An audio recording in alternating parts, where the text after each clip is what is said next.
Class आज हम ना सिर्फ 9 चैप्टर के जो 9 चैप्टर है पैरामीटर एंड एरिया, ठीक है। तो आज हम सिर्फ इसके फॉर्मूलाज के बारे में डिस्कस करेंगे कि इसके फॉर्मूले कैसे बने और ये फॉर्मूले है कौन कौन सी, जिसको एक बार समझ के आप पूरी की पूरे 9 चैप्टर जो है आपका वो क्लियर हो जाएगा, कोई डाउट नहीं रहेगा। So let's start. बेटा सबसे पहले हम चलते हैं एक ट्रायंगल पे, ठीक है। एरिया ऑफ ट्रायंगल है इसमें लिखा, ये आपके सामने एक ट्रायंगल बना हुआ है। ट्रायंगल में बेस है, ठीक है, और दो साइड्स दी हुई हैं। और एक चीज़ बता दो, जो यहाँ पे लिखा ना इन्हें स्केलन ट्रायंगल, स्केलन ट्रायंगल होता है जिसकी तीनों साइड, ये 1 2 3 तीनों साइड अनइक्वल होती है, वो स्केलन ट्रायंगल होता है। और जिसमें दो साइड इक्वल होती है, यहाँ पे देख लो, दो साइड जिसकी इक्वल हुई, यानी कि सपोज करो ये वाली साइड और ये वाली साइड इक्वल है, तो ये होंगे इसोसियल्स ट्रायंगल। और जिसमें तीनों साइड्स इक्वल होती हैं वो होते हैं इक्विलेटरल ट्रायंगल, ठीक है। तो यानी कि 3 मैंने ट्रायंगल आपको बता दिए। ये हमारे पास बेस है और ये जो डॉट डॉट डॉट करके पिंक कलर का हमें गिवन है, ये सीधी लाइन है, ये है एल्टीट्यूड यानी कि लंब। ये नीचे वाला क्या है, आधार, यानी कि जिसकी तीनों साइड डिफरेंट होगी, डिफरेंट लेंथ की होगी, वो स्केलन ट्रायंगल होगा।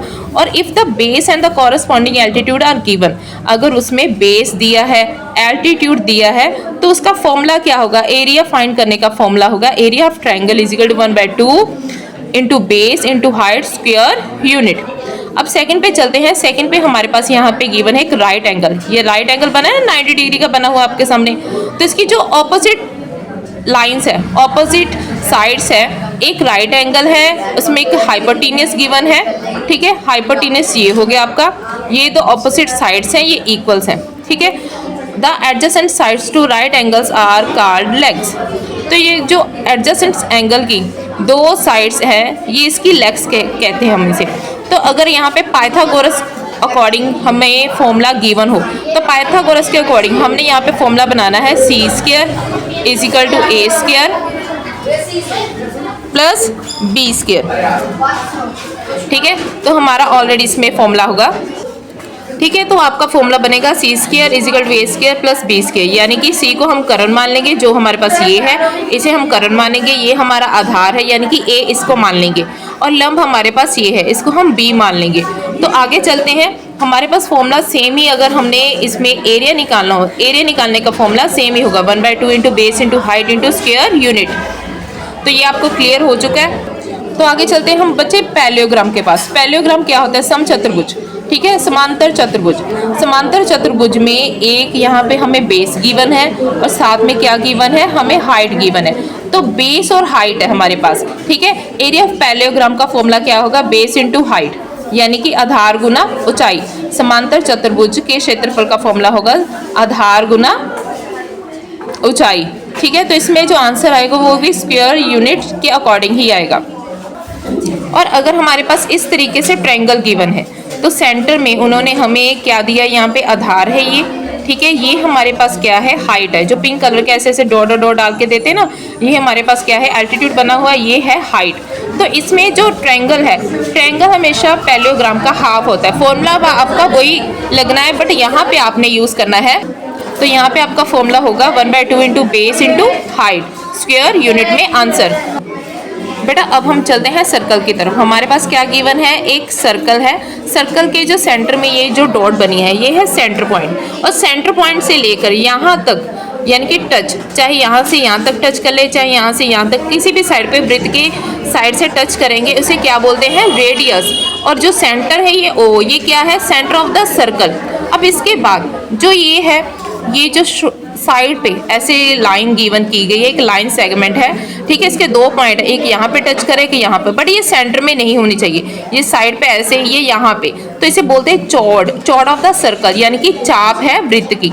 इसके अलावा यानी कि यहाँ से जो सेंटर पॉइंट से लेकर साइड तक टच है, हाफ, यहाँ से यहाँ तक, उसे बोलते हैं रेडियस। जो वृत्त की एक साइड से लेके दूसरी साइड तक और सेंटर में सेंटर पॉइंट को टच करके जाए, वो होता है डायामीटर ऑफ द सर्कल। अब इसके बाद सर्कमफ्रेंस ऑफ द सर्कल, यानी कि जो सर्कमफ्रेंस होता है, circumference he perimeter of the circle होता है, यानी कि पेरीमीटर सर्कल का निकालना, उसे ही हम सर्कमफ्रेंस बोलते हैं, यानी कि परिधि, वृत्त की परिधि, वृत्त के परिमाप को ही वृत्त की परिधि कहा जाता है। अब लास्ट में मैं आपको सीधे फॉर्मूले लर्न करवा रही हूँ कि जो हमारे पास सारे चैप्टर में फॉर्मूले आने हैं जो मैंने अभी समझाए।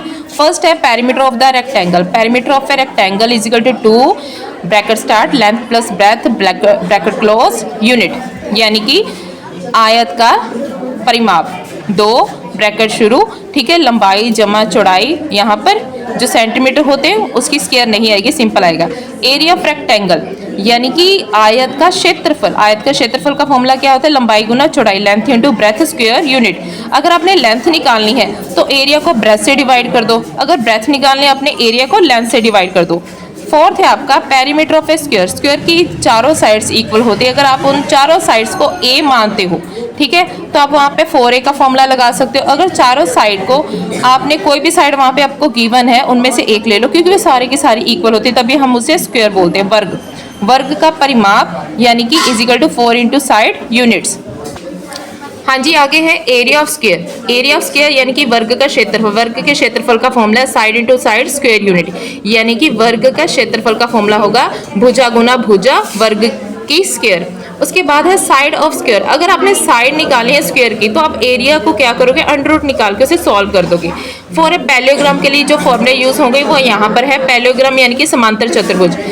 एरिया ऑफ पैरेललोग्राम, समांतर चतुर्भुज का एरिया, क्षेत्रफल निकाला, बेस इनटू हाइट यानी कि आधार गुना ऊंचाई स्क्वायर यूनिट। हाँ जी, उसके बाद है अगर हमने बेस निकालना, हमें बेस गिवन नहीं, हमारे पास है area of parallelogram. Area of parallelogram को आप हाइट के साथ डिवाइड कर दोगे, आपके पास बेस निकल जाएगा। और ऐसे ही अगर आपके पास हाइट नहीं है तो आपने हाइट निकालनी है, एरिया ऑफ पैरेललोग्राम गिवन होगा और बेस गिवन होगा, आपने दोनों को डिवाइड कर देना है तो वहाँ पे आपकी हाइट निकल जाएगी। अब फॉर ए ट्रायंगल, ट्रायंगल के लिए कौन सा फॉर्मूला यूज होगा यहाँ पे?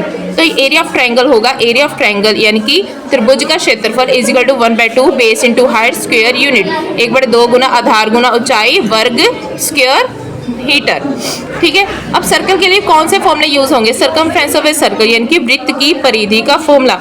अगर आपको डायमीटर गिवन है तो वहाँ पे आप पाई डी लगा दो, यानी कि अगर डायमीटर गिवन है वहाँ पे आप पाई डी का फॉर्मूला भी लगा सकते हो, यानी कि व्यास, अगर आपको व्यास दिया है तो पाई डी लगा दो। पाई की वैल्यू होती है 2/7 और जहाँ पर स्टेटमेंट गिवन होगी वहाँ पर उन्होंने कई बार ब्रैकेट में 3.14 भी दिया होता तो आप 3.14 के अकॉर्डिंग भी कर सकते हो। अब दूसरा है, यहाँ तो डी को आप हाफ कर दो, ठीक है, हाफ करके आपकी आर आ जाएगी, तो आपने यहाँ पर फॉर्मूला लगा देना है 2πr। और अगर आर गिवन है तो सीधा आप डायरेक्ट ये वाला फॉर्मूला लगा सकते हैं 2πr। 2 की वैल्यू 2, पाई की वैल्यू 2/7, आर जितनी आपको गिवन होगी।